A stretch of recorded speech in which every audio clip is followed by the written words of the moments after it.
Welcome back, everyone. Okay, let's dive right into this. For all of you focused learners out there who are looking to really understand the mechanical nuts and bolts of why we do what we do, you are in exactly the right place. Think of me as your guide today as we totally demystify our own actions using a really powerful, structured method.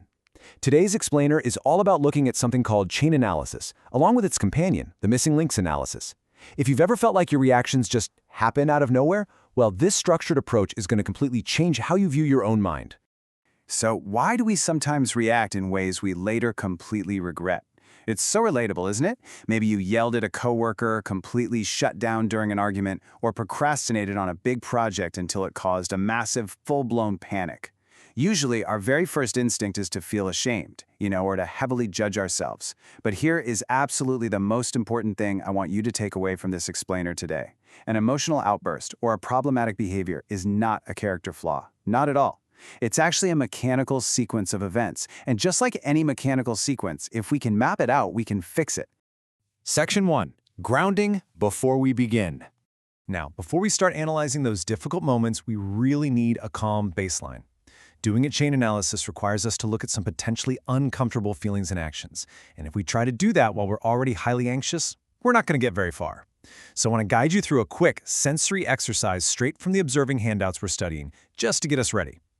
Wherever you're sitting, just gently shift your attention to observing your breath. First, just breathe evenly and gently. As you begin to breathe in, allow your belly to rise in order to bring air deep into the lower half of your lungs. Really notice that physical movement. Okay, now pay close attention to the pauses in your breathing. As you breathe in, notice that brief little pause when your lungs have completely filled with air. And as you breathe out, notice the brief pause when you've expelled all the air. Doing this instantly brings your mind back to the sensations of your body right now, pulling you out of anxiety and preparing your mind for the analytical work we're about to jump into. Section 2. Anatomy of a behavior chain. Now that we've grounded ourselves, let's look at the exact anatomy of a behavior chain. And this brilliantly illustrates how our actions are mechanically linked together step by step. Starting over on the far left, you have vulnerability, which leads to a prompting event, which then kicks off a series of interlocking rings, those are the links, ending in the problem behavior, which then inevitably produces consequences. Notice how the problem behavior on the far right isn't just an isolated dot. It is the culmination of several interconnected links. To truly understand a behavior, we have to examine every single one of these overlapping rings. It's like a giant puzzle. Let's start at the very beginning, vulnerability. The key insight here is that a problem often begins long before the actual crisis hits. Vulnerabilities are simply the pre-existing factors happening before any specific event even occurs. It's what makes you fragile on any given day. Our source text points to things like physical illness, unbalanced eating or sleeping, maybe misuse of drugs or alcohol, or just a baseline of intense emotions like sadness or loneliness. Basically, if you're exhausted and hungry, you are highly vulnerable. Your chain is already primed and ready to go. Next up is the prompting event. If vulnerability is the dry kindling, well, the prompting event is the match. This is the exact environmental event that started the chain. Our sources are very strict about this. You must always begin with some specific event in your environment. What exact event precipitated the start of the chain reaction? When did the sequence actually begin? For example, it's not simply "I felt anxious." The prompting event is more like "my boss walked past my desk without saying hello." That specific spark in the environment ignites your vulnerability and starts the whole chain reaction. Section 3. Mapping your emotional problem. Let's move to and see how this builds. So we have our vulnerability and we have our spark. Let's walk through a relatable daily anxiety scenario to see how this builds into an actual crisis, using what the worksheets call the ABCEF links.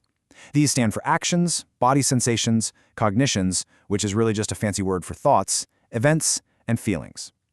So imagine a stressful email arrives late in the day. That's our event. Almost instantly, a thought fires off in your head, "I can't handle this right now." That's a cognition. Because of that thought, your chest tightens up and your heart rate spikes. That's a body sensation.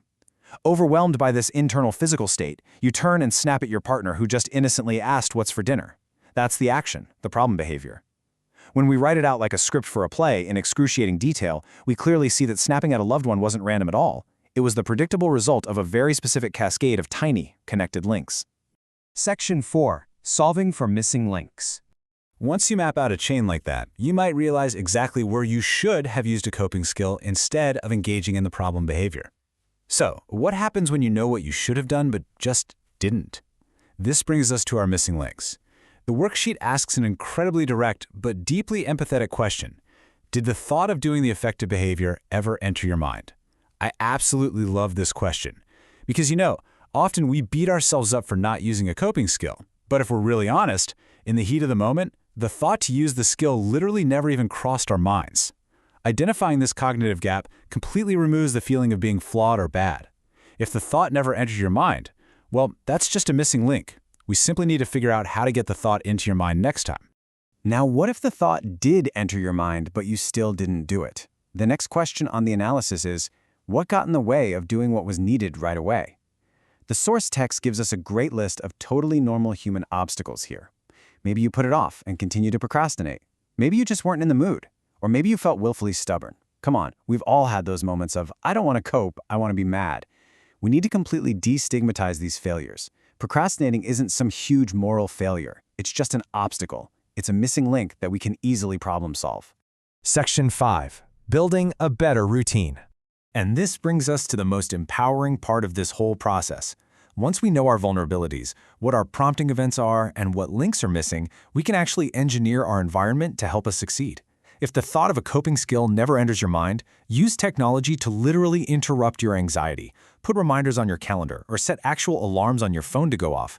If you keep forgetting how to do a skill, keep your skills notebook right next to your bed so it's literally the first thing you see in the morning.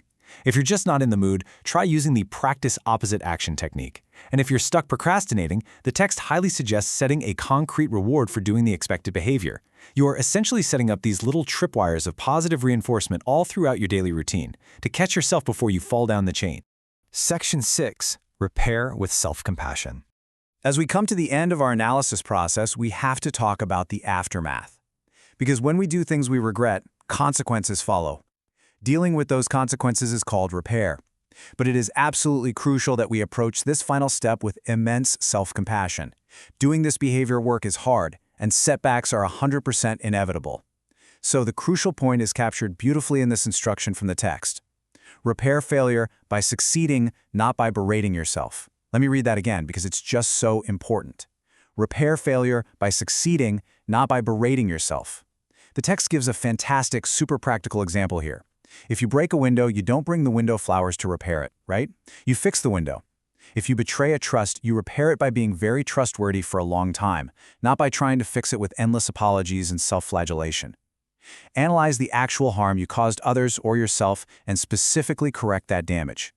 Beating yourself up is really just another vulnerability that will start a brand new negative chain tomorrow. We have covered some incredible ground today. We've learned how to map out the exact sequence of our vulnerabilities, the prompting events, the intricate links of our thoughts and body sensations, and how to compassionately identify exactly where our effective skills went missing. I want to leave you with this final provocative thought. Look closely at your own behavior patterns. Which missing link in your routine will you consciously choose to reconnect today using pure self-compassion rather than judgment? I highly encourage you to pull out a piece of paper today and start your very own personal chain analysis. Until next time, stay curious and keep learning.